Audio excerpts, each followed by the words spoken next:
सत्य को बिना जाने ही मर जाऊंगा। ये राज की बातें इतनी राजपूर्ण क्यों हैं?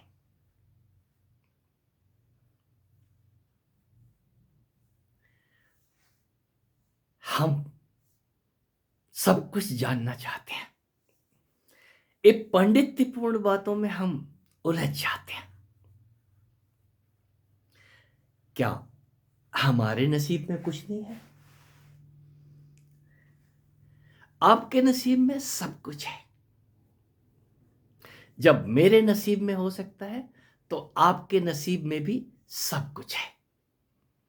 जिन मित्रों को ये शिकायत है कि हम कब तक सुनते रहेंगे, हमारे साथ जो कुछ भी हो रहा है, क्या वो गलत है?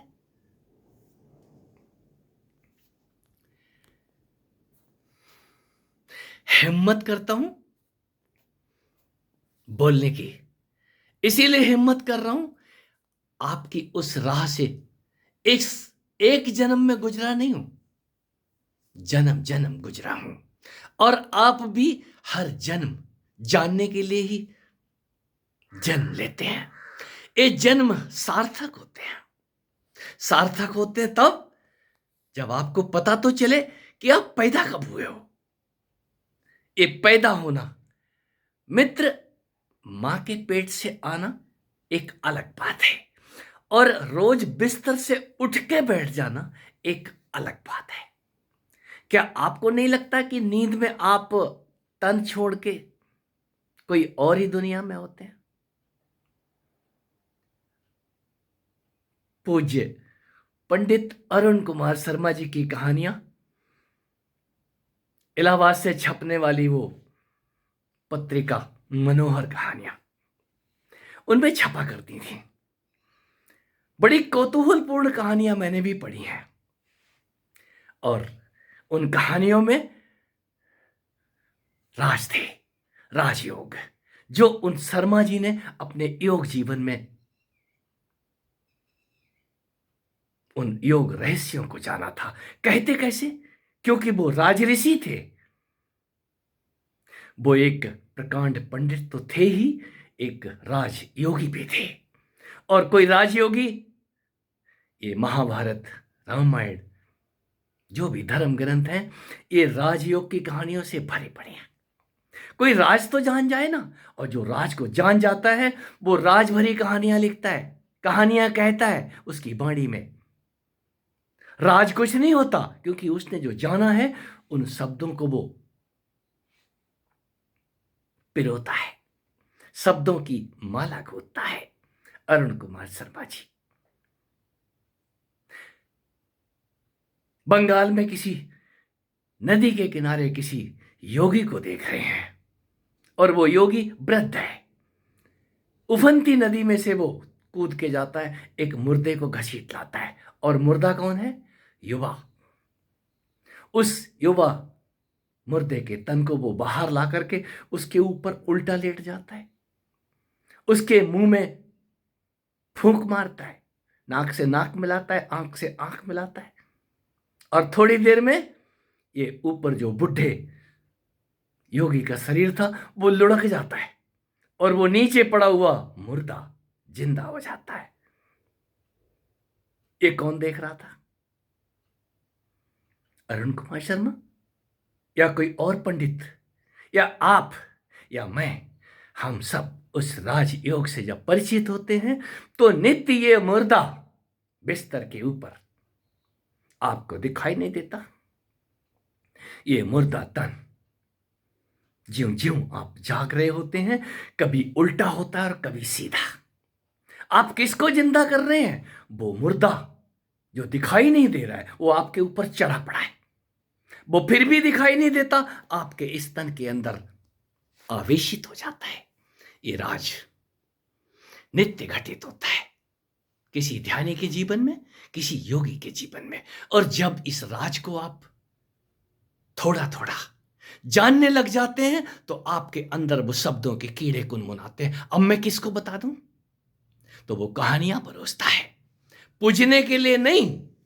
क्यों? उस पीड़ा से गुजर के कोई उस राज को जान पाया है। तो असंख्य पीड़ित लोगों को जब वो देखता है तो उस राज को कहने की, लिखने की हिम्मत जुटाता है। उस टाइम पे इतना प्रखर मीडिया नहीं था जितना आज है। यदि ऐसा होता तो वो मनोहर कहानियां में कहानियां नहीं छपती। यस, सबको श्रोता नहीं मिलते, सबको बताने वाले नहीं मिलते, या फिर उनके पास साधन नहीं होते हैं, और तब तक वो बताने वाला जा चुका होता है अगली यात्रा पे। ये यात्राएं जारी रहती हैं। यही तो जानने के लिए आपको हर दिन एक नया जीवन मिलता है। इस मुर्दे तन को जिंदा करके, जिंदा होते हुए यदि आप देखने में समर्थ हो गए हैं तो याद रखें, एक एक पल ये मुर्दा आपको नए नए राज दिखाएगा। इस शरीर में तो राज भरे हुए हैं ही। इस शरीर के अंदर क्या नहीं है? इस शरीर के अंदर वो जिंदा परमात्मा भी बैठा है। आकार की चिंता मत करो, निराकार के सपने मत देखो, वो कैसा दिखाई देगा। तुम अपने आप को जब देखने में समर्थ नहीं हो तो उस परमात्मा को कैसे देख लोगे? वो परमात्मा की झलक आपके इस तन में दिखाई देती है। इस तन के अंदर जो भी संचालन हो रहा है ये उसी की करुणा है, उसी की कृपा है। ये इससे बड़ा राज और क्या होगा? डॉक्टर आज तक समझ नहीं पाए हैं। क्यों? जो दवाइयां ईजाद की जा रही हैं, अगर सारी दवाइयां ईजाद हो गई होती तो अब नई खोजें क्यों हो रही हैं? ये नई नई बीमारियां कहां से आ रही हैं? ये अंतहीन सिलसिला चलता रहेगा। दवाई गोली, यहां पर भी राज है। इस राज के साथ एक राज की बात बता दूं। देखने को तो मैं बहुत स्वस्थ दिखाई देता हूं, लेकिन मुझसे ज्यादा बीमार ढूंढना मुश्किल है।